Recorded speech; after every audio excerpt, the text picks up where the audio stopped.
Hello, my name is Thomas, and my pronouns are he and him. Thank you for taking the time to be with me today.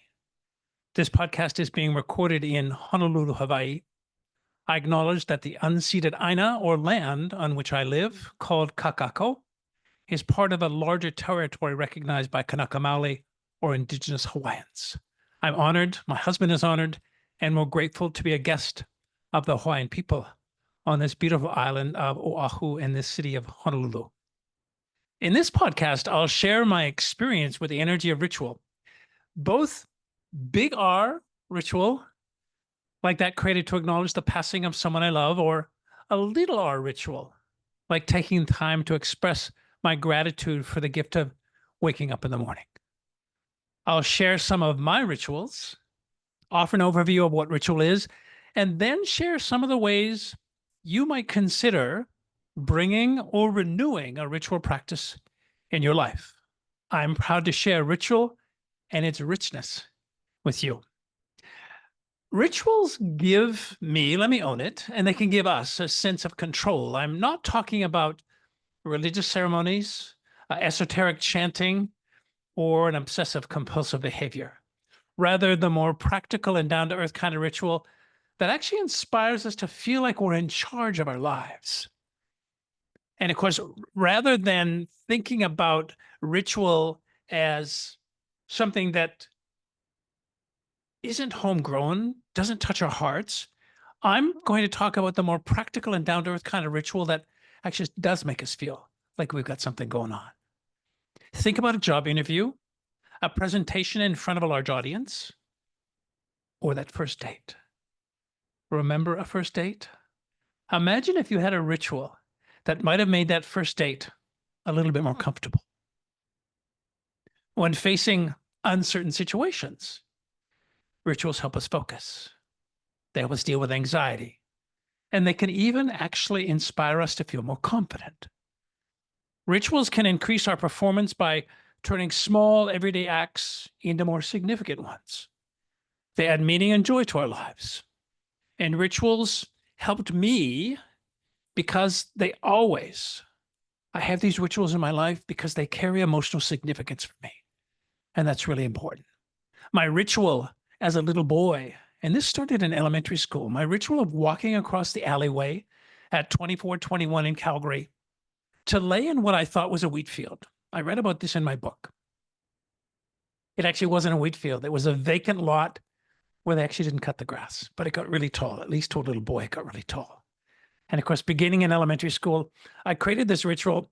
Excuse me. It was a way for me to find comfort in my elementary school age self from the hell of living in a really violent household.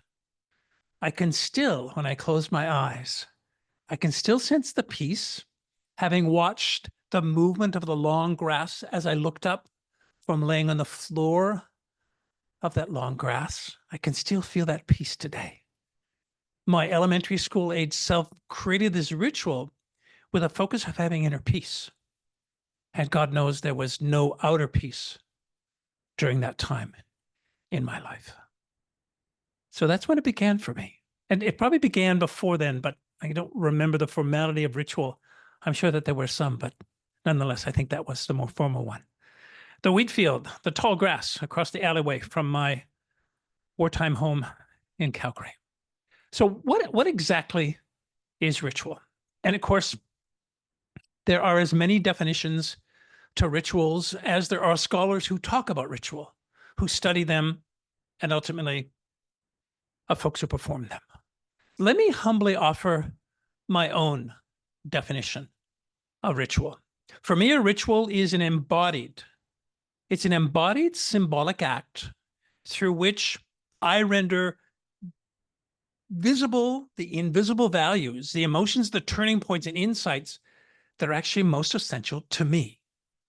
Example of those invisibles is this. I'm talking about, and they include our values, courage, honor, kindness, justice, our emotions, love, awe, gratitude, forgiveness, and the full array. Turning points in our lives, Personal and collective milestones is what I'm talking about when I say turning points, and ultimately insights. Some shifts in perhaps identity, letting something go, welcoming something in. By bringing these inner realities out into the world in symbolic form, we give them a proper place in our lives internally and allow ourselves to fully experience and embrace the emotions they actually evoke in us, sometimes in the companies of others, yet oftentimes in the quiet spaces of our own life. Let me talk about the power of rituals. Driving change in your life requires more than a formal method. No approach will work if our heart or your heart isn't in it. Rituals are symbolic enactments. We engage our emotions to actually jump in some form into action. We turn to rituals when facing situations where the outcome is important, perhaps uncertain, or even beyond our control. And we usually associate rituals with maintaining the status quo. In religion, for example, ceremonies create a sense of belonging and continuity. The repetition of an act makes us feel at home. Though the nature of rituals is highly emotional, I've discovered that ritual and research connected to ritual shows they're actually more rational than we think. I found this from a Dr. Michael Norton. He says this: we see in every culture and actually throughout history that people who perform rituals report feeling better. I would be one of those folks. Rituals really help me feel better in my life. Rituals performed after a loss help us begin to grieve. They help to alleviate grief. While rituals performed before high pressure tasks reduce anxiety and actually increase confidence. All throughout my high school football days, and every time I say that, I giggle, right? And many of you know my story, the coming out story, the gay boy that was a football player. And when I tell adult friends of my life who don't know that version of my life, they kind of giggle and they say, You played football? I giggle. So all through my high school football days, and of course, that contained a vision, right, to play professional football. I ate at least, and this may sound silly, but it was a ritual. I ate at least 2 tuna fish sandwiches for lunch on game days. My entire high school career. This ritual helped increase my self-confidence. It reduced my performance jitters and brought some semblance of routine to my game day. This little ritual, I often think it's silly, went even further. It actually helped shape my self-perception. And here are some of the specific rituals that are at play in my life today. And some of them, and some of them create this function for me. Right? Here are some of the specific functions that ritual play in my life today. Rituals, they create and strengthen bonds between other folks in my life. And interesting, those bonds between other folks include folks who have taken their last breath. They forge rituals in my life, forge a bridge between the past and the present, and ultimately help me create a light for my future. These rituals really help to heal my body and soul. Rituals, of course, honor significant changes in my life. I have used ritual since I turned 30 to ring in and acknowledge every decade since. Ritual can honor life stages, life cycles, and while at the same time, they've helped me connect to what is deep and unchanging in me. Ritual consecrates new statuses in my life, new roles and new skills in my life. Ritual, I'll acknowledge, is the foundation of how I say my goodbyes, both to those having taken their last breath and to those whose time has become important for me to say goodbye. And ritual celebrates the sacred at the heart of everyday life in my life. Although I didn't know it at the time, and this excludes formal Catholic Church I endured as a child, my ritual creating progress and process really began on New Year's Eve in 1988. I had come out in August of 1988. There was a lot to let go of. There was a lot to be grateful for. And oh, there was a lot to grieve. Here's what I started. I gathered small pieces of wood in December of 1988, almost like kindling wood that you would use to start a fire. I proceeded to write my gratitude on some of these little sticks. On others, I wrote what I wanted to let go of, including my formerly closeted life. I wrote the searing loss of love on many of the pieces of wood since my married life, the woman I'd loved and all whom loved me while I was quote unquote straight and within that relationship had disappeared. On the last few pieces, I wrote my intentions for 1989. In a beautiful ceremony consisting of prayer, invocation, certainly tears, joy, celebration, I tossed them all into the fire. And I remember hearing the wood crackle. I remember watching the wood burn. And as it did, I can still hear it. I can still feel it. I have what I call and borrowed from a beautiful indigenous friend, ancestor bumps or God bumps, as I tell you this story. I can feel all of what moved through me as I let go of what I was grateful for, what I wanted in 1989, and all those relationships that had created love in my life. And of course, that ritual is still alive in my life today.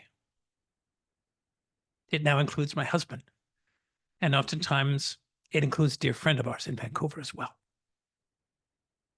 So that has taken place in that group setting for me. But prior to that, and between 1988 and as I created other relationship and ultimately this amazing marriage I have today, many times this was a ritual that I did by myself. On Second Beach at midnight on New Year's Eve in Vancouver, all by myself, with a candle and something to burn and even pieces of paper I'd written these things on. I'd wrap a stone around them with raffia so that the paper and the raffia would disintegrate in the water when I tossed it in the ocean. Yeah, this is a powerful ritual for me. And I suspect it will be with me until I take my last breath. Let me talk about the emergence of new rituals, because often we associate ritual with time-honored traditions that are actually passed down across generations. Well, it's true that gestures, symbols, and really songs can be powerful and reassuring.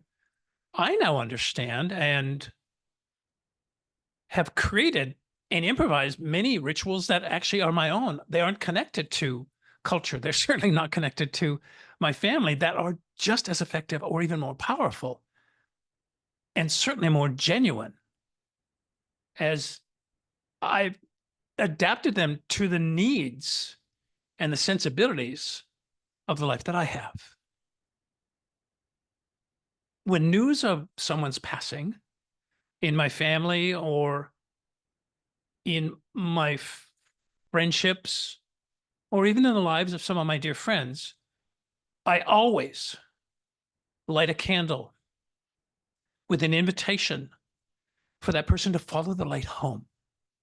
I often offer eat up with great comfort from my heart to friends as a ritual.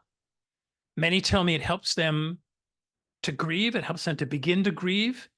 It helps them begin to settle into that loss. And ultimately, it begins their healing. I create and take part in ritual ceremonies more often than I think. And here's a few that actually are alive for me today. My ritual of weekend meditation with my husband is so gorgeous. my noon hour ritual, my nutrition break of freshly pressed juice and usually an organic banana. It's a gorgeous ritual to recharge every cell in my body. My husband and I's ritual, our nightly ritual of being able to ask each other 4, sometimes more questions before we go to sleep. And sometimes the questions are, what did you learn today? He'll answer and then I'll answer. He'll ask, what surprised you today? He'll ask, what inspired you today? I'll ask, what are you grateful for today? We have pre-meal blessings or Thanksgivings. They're actually really quite adorable. And of course, we're really good at a ritual of sending healing energy to each other and those we love. All of this to forge bonds, to strengthen love, to help us quiet down and actually come back to ourselves, which is vital, and instill a sense of meaning and connection.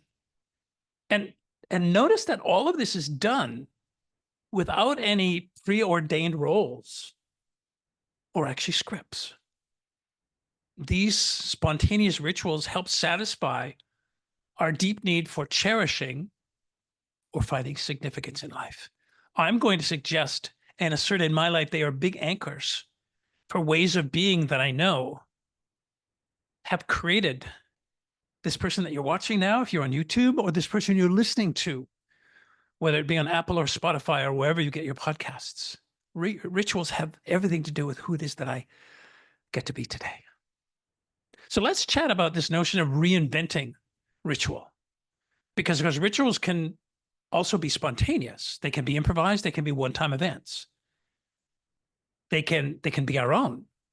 They don't have to be the ones that have been passed down to us, because remember, you have the right and you have the ability to create your own rituals or to adapt inherited ones that actually no longer quite work for us. At first, it might feel a little clunky. It might feel a little awkward to design a ceremony of our own, but I'm going to invite you to trust the ritual intelligence. I love that. The ritual intelligence that inspired your ancestors, my ancestors, because that ritual intelligence, it actually still lives in us. And all we need to do is call upon it. So it might feel a little clunky, a little awkward as you begin to design ceremony of your own, but trust the ritual that your ancestors used can actually be invoked in your life. And remember that rituals create emotional connection. For me, they create them to myself. They create them to my husband. They create them to others in my life. They create emotional connection in my entire life. And of course, habits are something that we do without thinking. And let me draw a parallel and a distinction between the two. And I'll use a little bit of support from a sociologist.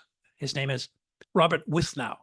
He says that rituals are any actions or events that have symbolic meaning beyond their instrumental value, unlike teeth brushing, which is really a habit. Rituals, on the contrary, are more meaningful. They increase my mindfulness, they increase my heartfulness.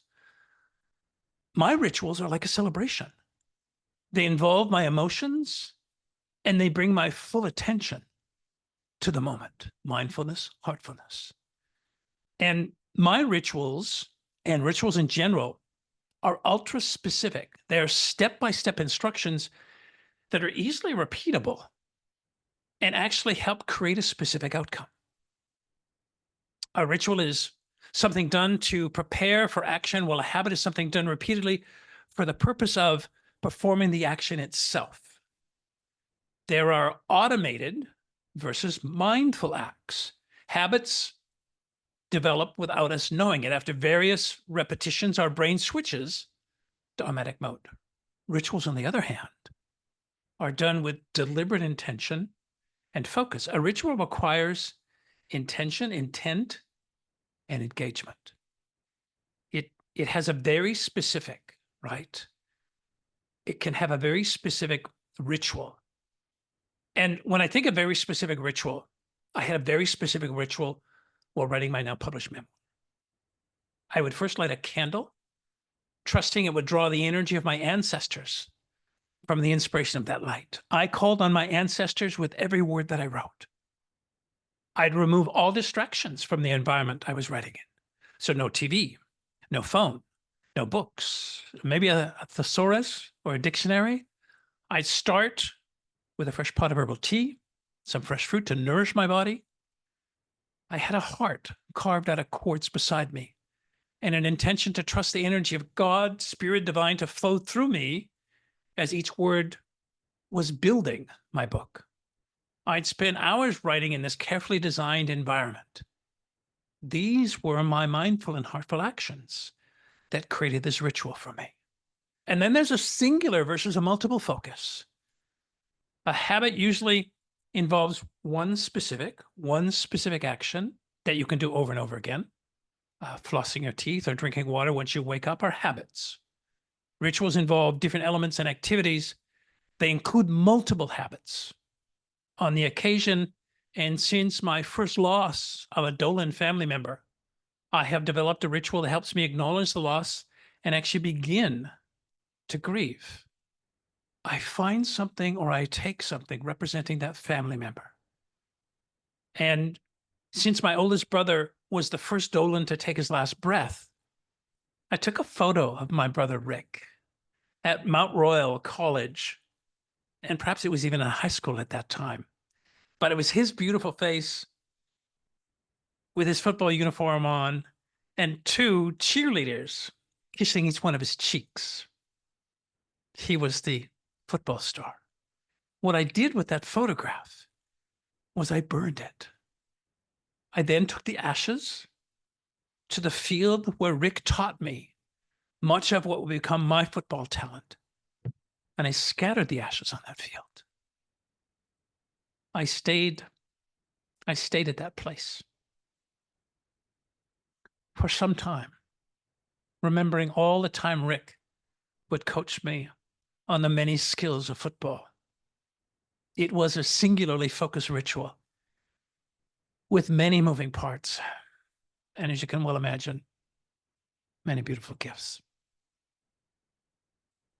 Then there's an action-oriented versus a system-oriented approach to ritual. Let me take a breath for a moment. My dear brother Rick. An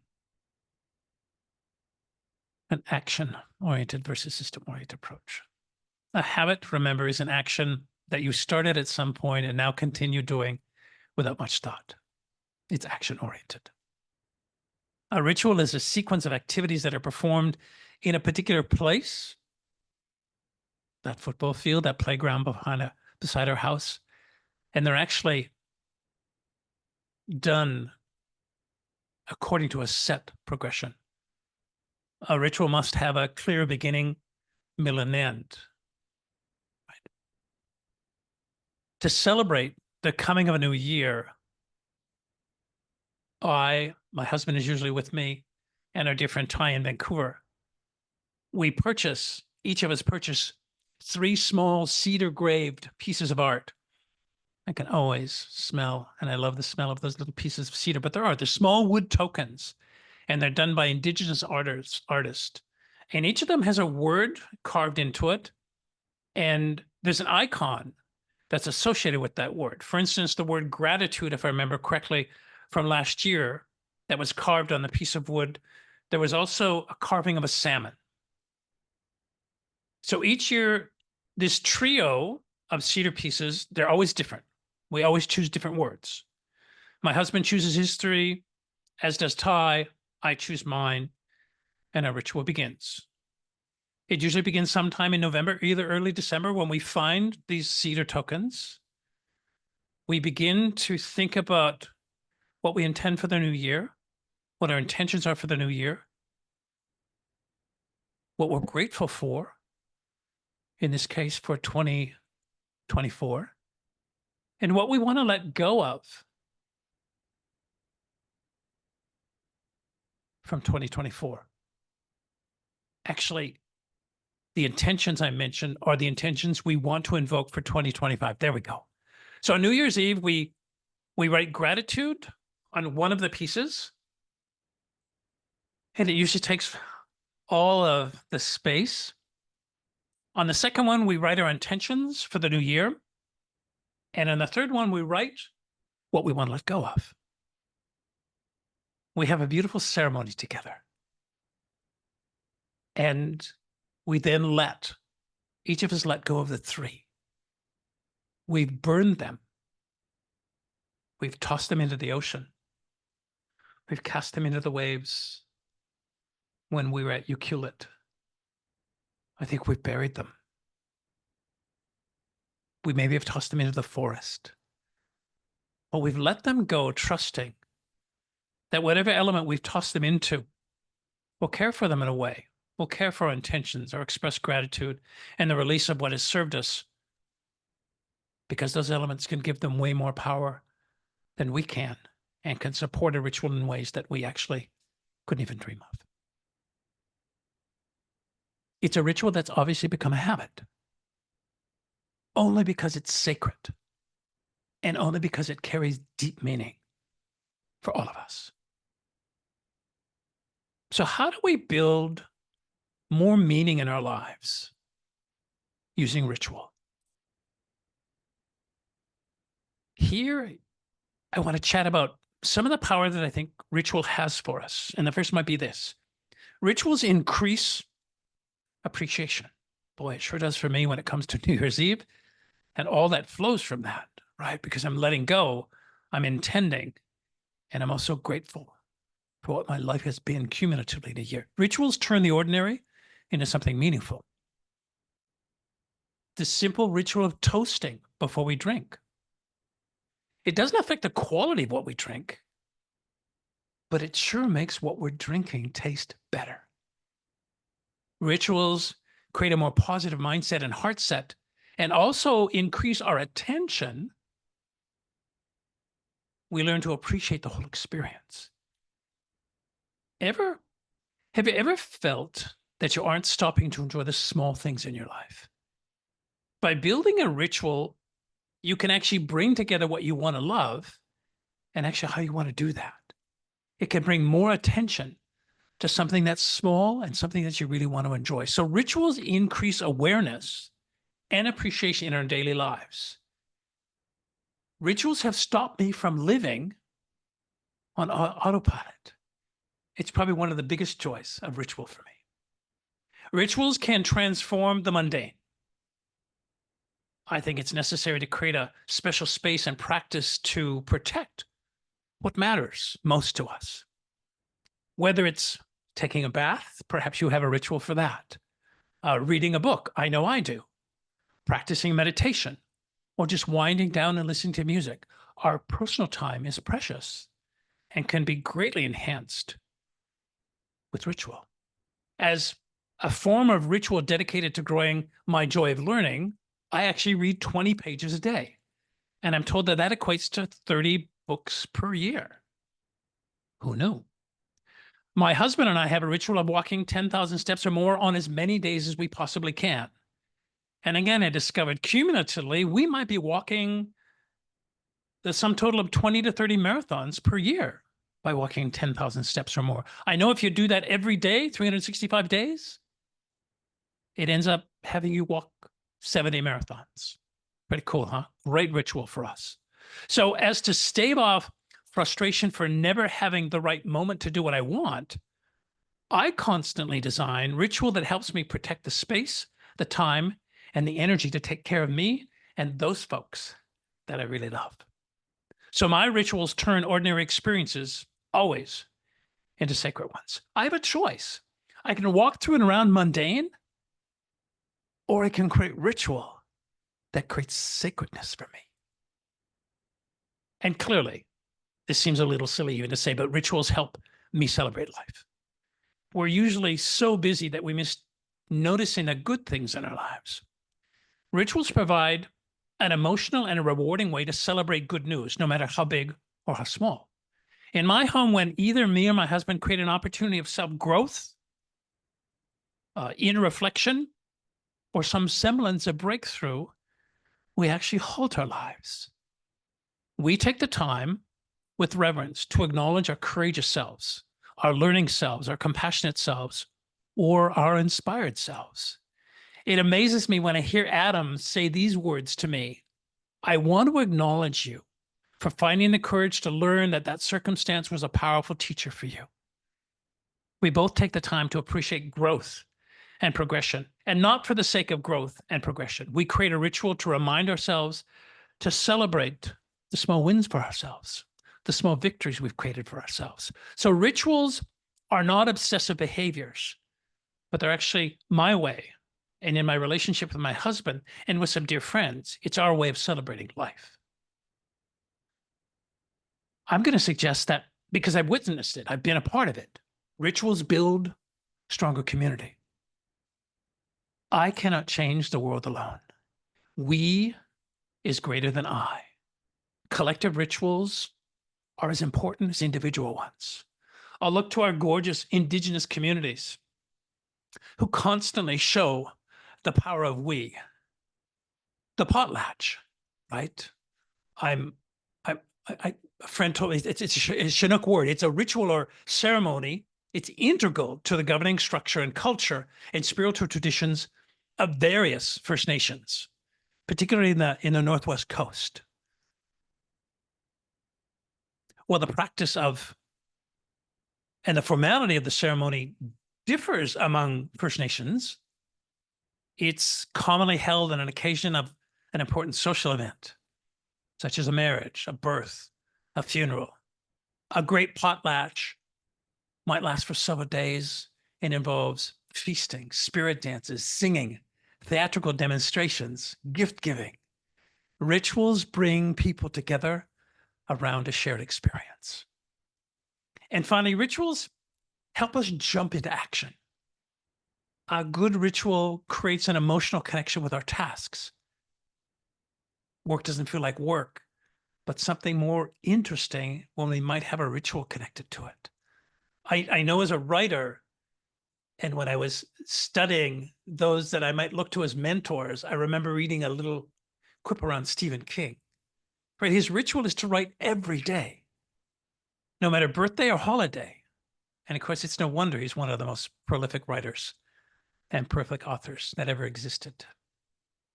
I know another author of her work I'm not remembering, Joan Didion. She holds her books close to her heart, literally.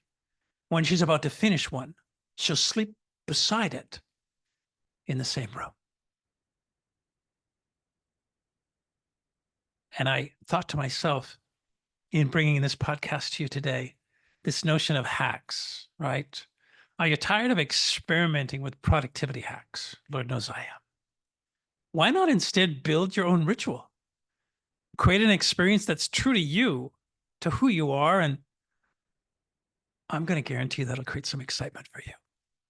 Rituals are anything but passive, and they can actually move you to action. Rituals are personal. Find and design an experience that fits your emotions and needs, not someone else's. Rituals help you enjoy the journey and provide a sense of a purpose in your life. They offer a sense of renewal, a time out from kind of everyday routines or those habits. Rituals are evolving daily practices. What works today might not be effective for tomorrow. Lord knows I'm not the same person in this moment that I was in this moment yesterday. A ritual isn't the destination, but actually a path to start your journey, your new journey. Let me share with you some ideas to build a ritual that might be nudging you. Some ideas to support a ritual or a ritual that might be nudging at you to actually be birthed. You may want to give thanks for what you've received and experienced, both the happy events and the difficult ones that helped you grow. Would there be a ritual to help you do that? I know, regardless of the pain or the joy, it all happens for me. You've heard me say this ad nauseum. When something really painful, when I think of 3 relationships that left me in 2023, the pain, and have a ritual for those because I know that they happened for me. What about honoring those that have taken their last breath? Is there a ritual you can use to celebrate not just those, but also celebrate those that are actually still with you? You may want to shine through ritual a light on a sense of purpose that would help guide you forward. Whatever it is you want to make visible, trust that you'll find the words, the gestures, the deeds. I felt like an imposter when I began to create my rituals because I thought, who in the hell did I think I was to create a ritual? I wasn't a Catholic priest, right? That's what the little boy grew up with. I wasn't, and will still assert I'm not a notable leader in a community, certainly not a politician. Who was I to create ritual? And I know the words. Who would I not be to create ritual? So I realized that I could use elements of nature, personal symbols, perhaps a tad of music from time to time. I could create an altar full of sacred objects, or none at all. I can be lavish and elaborate, or I could be Spartan. When I give my heart to it, I create hallowed ground for that ritual to be birthed. And of course, when I wavered, and I have, and I will, I turned to this beautiful poem by Mary Oliver as my guide. In her poem, Praying, it's like she was speaking really easily about my innate affinity for ritual making when she shared these words. It doesn't have to be the blue iris. It could be weeds in a vacant lot or small stones.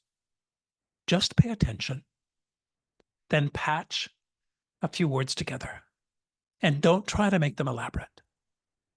This isn't a contest, but the doorway into thanks and a silence in which another voice may speak.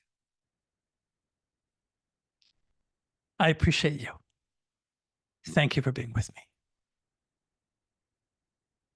And let me add this. It's always helpful to have you rate, renew, subscribe, and share my podcast with family and friends. And of course, if it's a YouTube you're watching, subscribing to my channel, Conversation with Thomas, the podcast. Or if it's Apple or Spotify, subscribing to Conversations with Thomas, wherever you get your podcasts. And of course, I'm a huge proponent of taking charge of your mental health. And that means seeking advice from professional therapists, counselors, psychologists, physicians, and other qualified professionals. I have a smattering of all of them in my life. And of course, let me acknowledge that these conversations are meant to help you find a place of inquiry. But if you're experiencing some ongoing challenges, particularly mental health challenges, I really want to encourage you to seek some support from a licensed professional. I've not intended anything that I'm sharing as a replacement for professional advice. Most of what I share as subject matter on this podcast is usually sourced from some extraordinary insights from my family, from dear friends, things I bump into in my daily walk along life's path.